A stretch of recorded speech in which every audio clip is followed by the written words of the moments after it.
You are now tuned into the Hip Hop Learners Podcast, a place for conversations on hip hop literature, both scholarly as well as general audiences. This week we have with us Alican Koc. Alican is a PhD candidate at McGill University. He's written many published papers. However, today we have him on to speak about his article called Views from the Six, Gentrification, Condo-Ization, and Drake's Affective Appeal in Toronto. The paper speaks on gentrification and condo-ization of Toronto and how Drake has given Toronto really a sense of identity where it's been previously lacking. I enjoyed the train of thought with this paper a lot and thought it was worthy of discussing. So with that being said, I hope you enjoyed the podcast and please welcome Alican Koc. So I guess the first thing that I kind of wanted to dive into is this essay kind of dives into two topics. So the first one is kind of Toronto as this urban environment and the gentrification and condoism of the city. And then the second is kind of Drake and how his music and his presence really kind of embody some of these characteristics.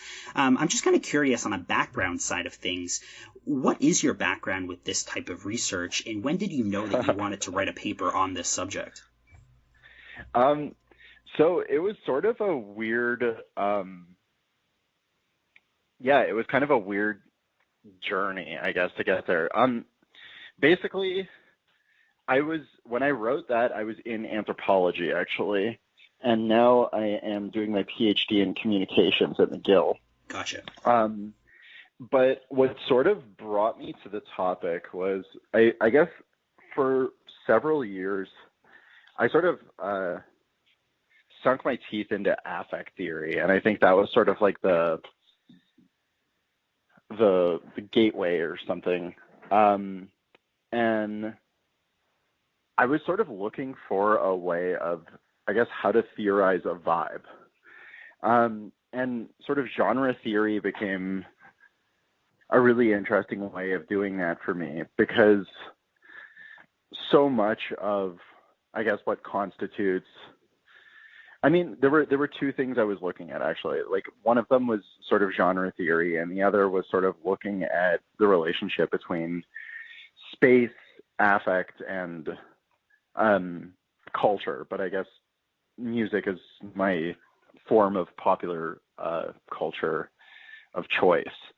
So I guess at the time I was writing, like, my dissertation that year was about the punk scene in Oklahoma City and sort of like the relationship between the American Bible Belt and kind of like sonic expression as it came out of there. So that was kind of the big question, was sort of like how do we make sense of sort of the semblances between Drake's sort of embodied performance and his music and the actual vibe of the city of Toronto, because there is this kind of sense of correlation between the two, or between all of that. You're at McGill now. Did you grow up in Toronto? Yes. Gotcha. Yeah, I wanted to begin, I guess, by talking about the Toronto side of things specifically. So in the paper, you end up illustrating this history of Toronto as, I guess, attempting to compete with the rest of the world and going further and further into this direction that we end up seeing today.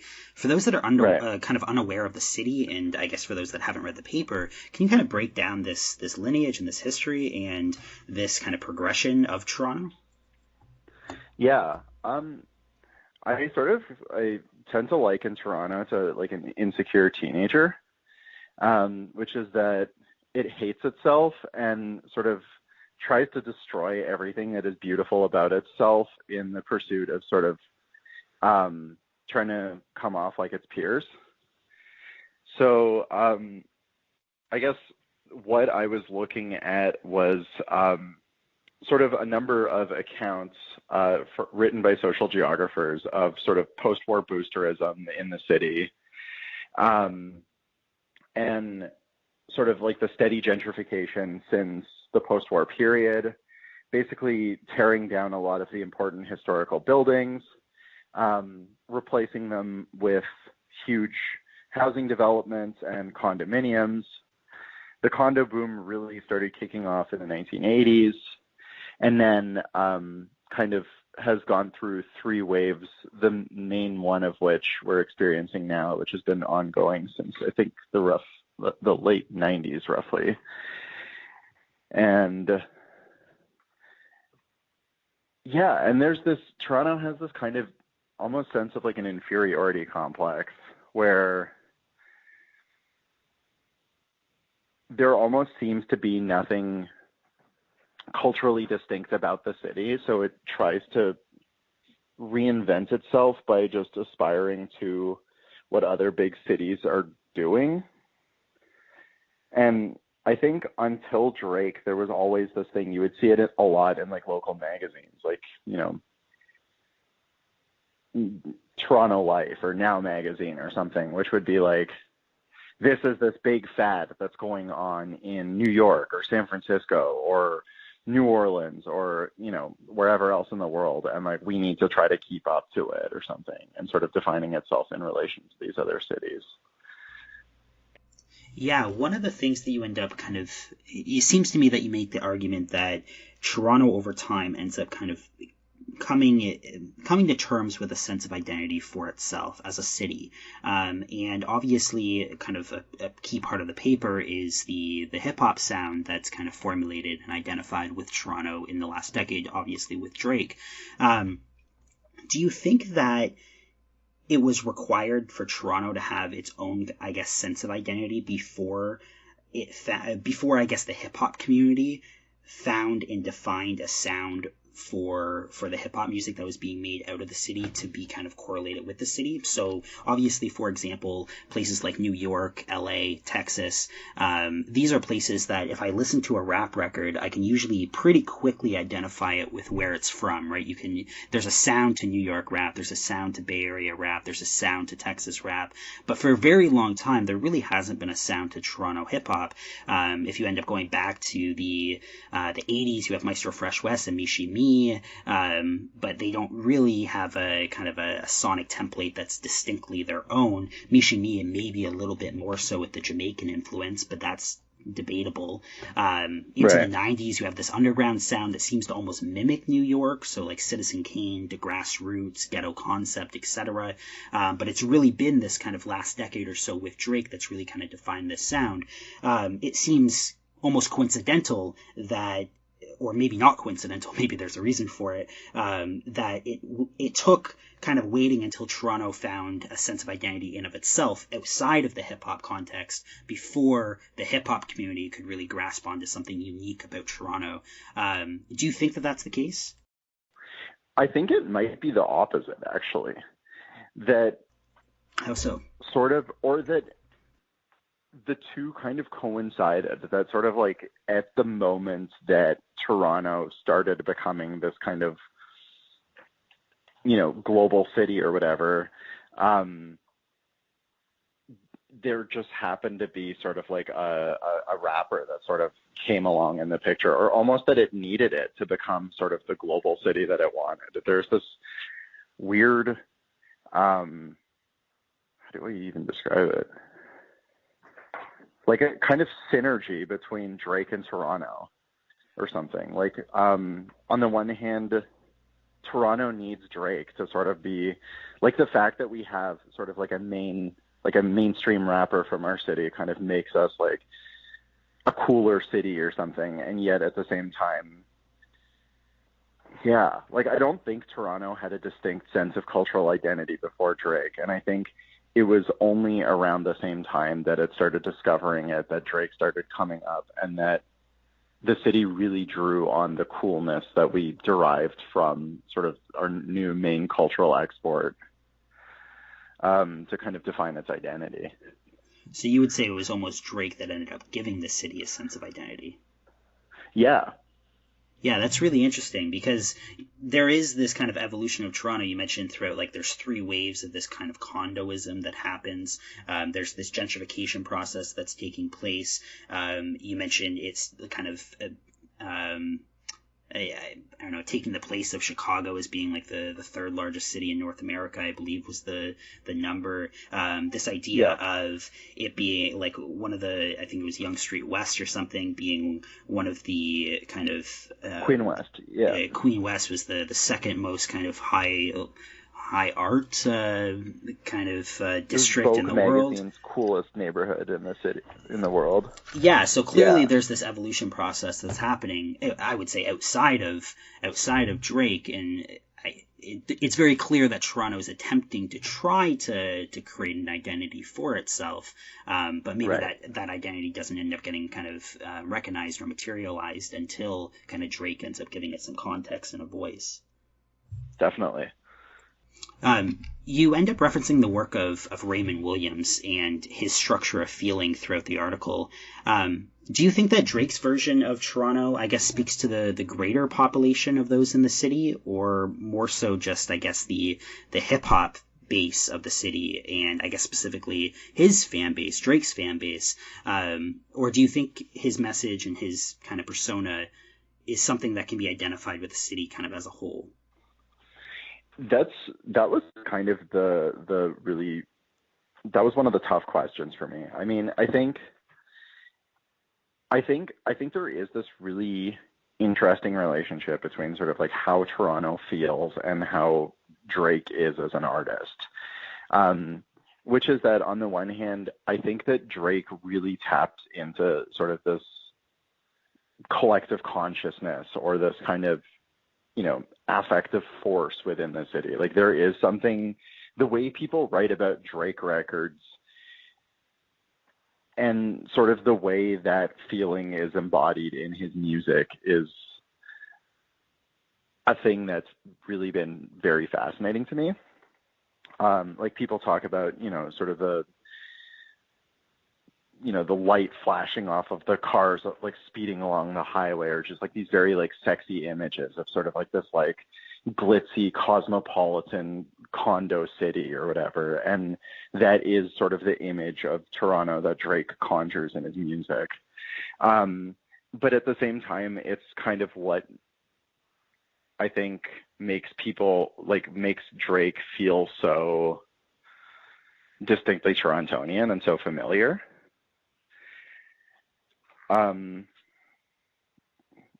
So yeah, like the structure of feeling concept really was kind of one of my first tools. Also, like there was a lot of things that I've been meaning to rewrite that paper and to actually try to do something with it. But like more recently, I've gotten really into like Gernot Bihme's work on atmospheres, like aesthetic atmospheres and whatnot. And about sort of all of these other like structures of ambient meaning and whatnot. But Raymond Williams definitely sort of, the structure of feeling concepts really felt like it was, like it captured something I was trying to describe at the time, which is kind of just a vibe that sort of runs between Drake's work and sort of some kind of feeling in the city. Yeah, I used Raymond Williams' structure of feeling as well in my undergrad thesis. My supervisor for my thesis was a kind of a labor historian and definitely kind of dove down that kind of Marxist kind of path. And I was introduced to Raymond Williams and his dialogues through there. And I found it fascinating, this idea that by examining art, you're able to, I guess, extract different ideas about what the society is feeling at that period of time that created that art. Right. And I think it's a very useful tool when looking at how, I guess any kind of musical genre, but hip hop specifically, or maybe just hip hop as well. But how I guess that communicates with ideas of identity and, I guess like inner city politics is a really useful tool. Like I said, I used it myself, and it was really nice to be able to see that here as well. Totally. A year after I wrote that, I also wrote a paper about like trap music in Atlanta and kind of like a history of the city, sort of from the perspective of its infrastructure and sort of all of these other histories, as well as kind of, the sort of aesthetic atmosphere of the trap house and sort of how that makes its way into the music. And yeah, I mean, I think a similar thing could be said for drill music in Chicago, and then also sort of the Toronto sound, whatever that is, and Drake's music. Yeah, there's definitely an argument to be made, at least in the paper, that Drake kind of acts as the ambassador of the city, right? He's given the key to the city. He's kind of represented as the most famous person coming from that city, at least currently, contemporarily. I'm curious to Absolutely. know if over the last couple years, if that's changed at all. So over the last couple years, he had that very public beef with Pusha T. There was personalized information that was brought out upon him. And I guess the hip hop community, I think, has started to kind of have their view shifted on Drake in many ways. And at the very least, throughout that year, throughout 2018, when that beef was very kind of public and in the public eye, I'm not sure if you were in Toronto at that period of time, but do you see any sort of change in that, I guess, ambassador title and the, I guess, sponsorship of Drake within the city? Do you see attitudes being changed towards him since that event? So I had actually moved to Montreal the year before that happened. So I was, unfortunately, I didn't really get a taste of that, and I had this weird love-hate relationship with Drake where I was almost kind of hoping for Drake to just get completely destroyed, like to get like Meek Milled by that incident.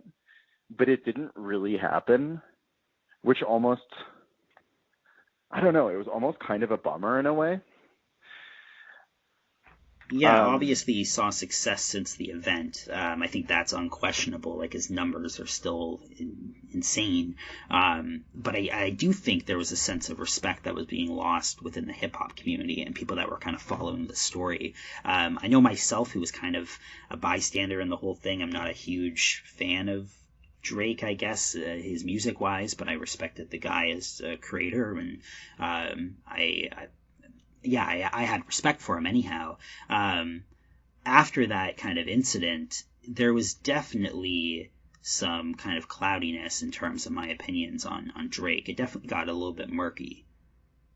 I mean, yeah, I mean, that was one of the most devastating diss tracks I've ever heard in my life. It was incredible.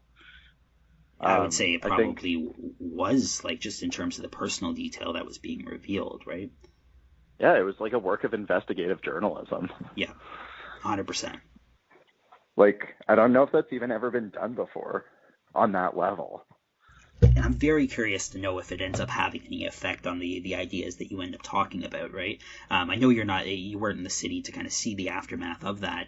I went to Toronto, the last time I was in Toronto was 2019, December of 2019. So it was a little bit after the beef had kind of settled down at the very least. I still seen people kind of on the very regular basis, the radio, whatnot, continuously referencing and praising Drake and OVO and The Weeknd and the people that he was associated with and close to. So I still saw that there was a love within the city, but I hadn't been in Toronto for probably a decade before that. So I'm not sure if it was greater or less than or the same kind of prior to that. But clearly there was still love. There was this idea that, hey, we have someone on our side that's kind of representing our city in a positive way, and we're gonna embrace that as a city. Yeah, I mean, Drake's done a lot to put on for the city, even if it's sort of at a superficial level. Sure.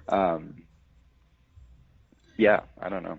Even within the hip hop community, I think it's true. You have a quote in the paper from Organic, and Organic, for those that are kind of listening that are not aware, Organic is the kind of, I'm not sure if he was the originator, like the founder of King of the Dot, but at the very least, he's definitely the kind of spokesperson and head of that organization as of now.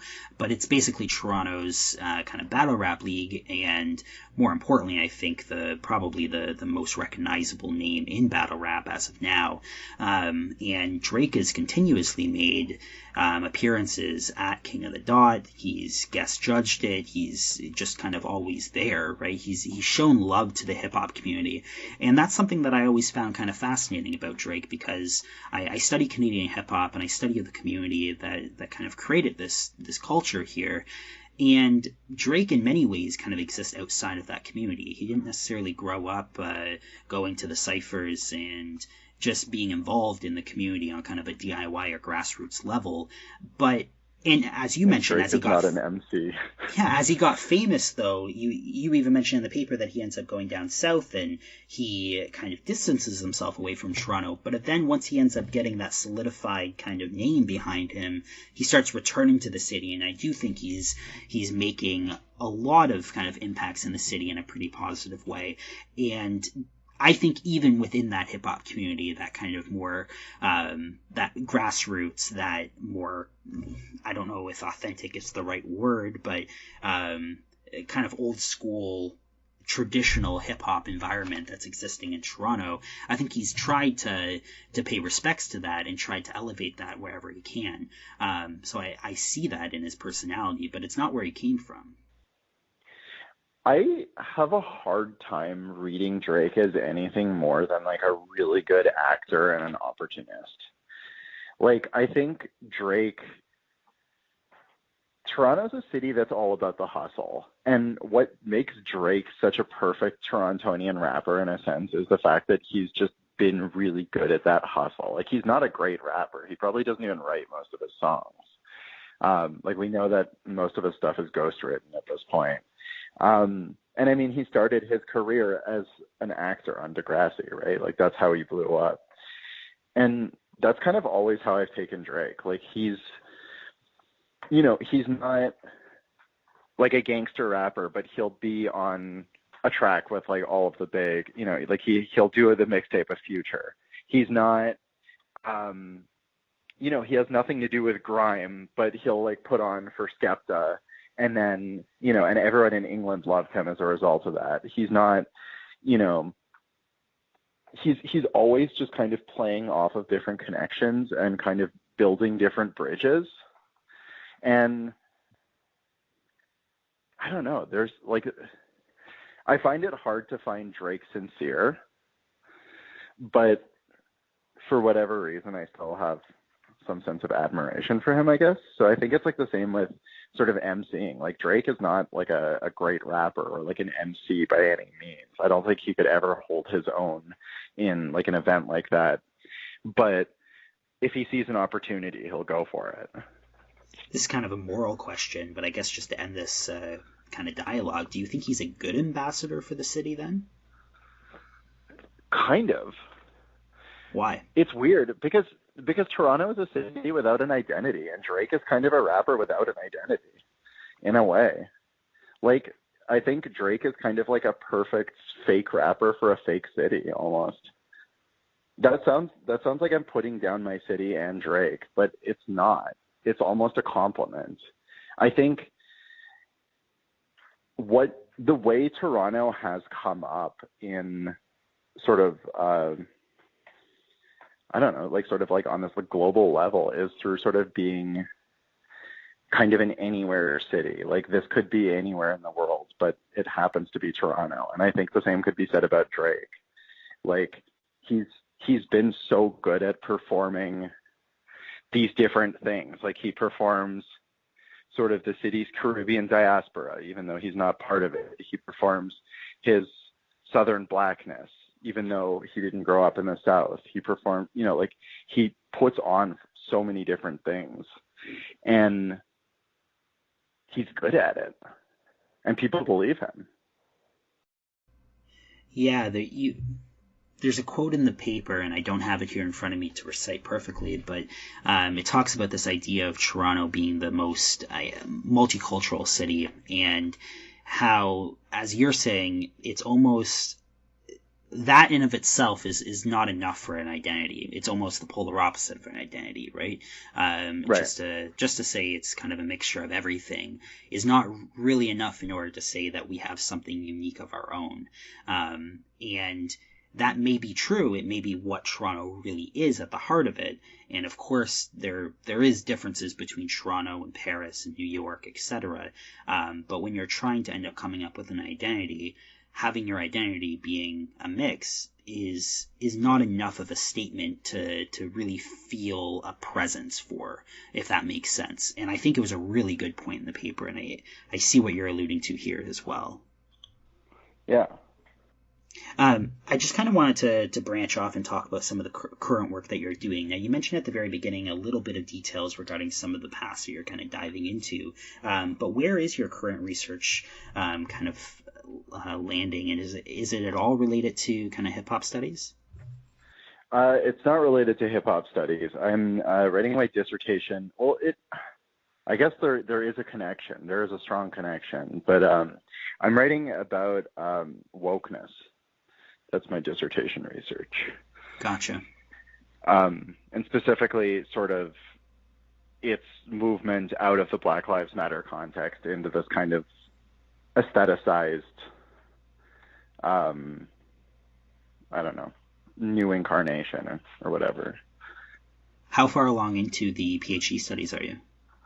I finished my proposal, so I'm ABD. Fair enough. I'm really excited to be able to read future work. I know you have a few other papers that are published online as well, and I strongly recommend anyone listening here to go out and seek them out. I've enjoyed your writing so far, and like I said, I'm looking forward to any kind of future work that you end up putting together. I'll definitely be reading. Hey, thanks a lot.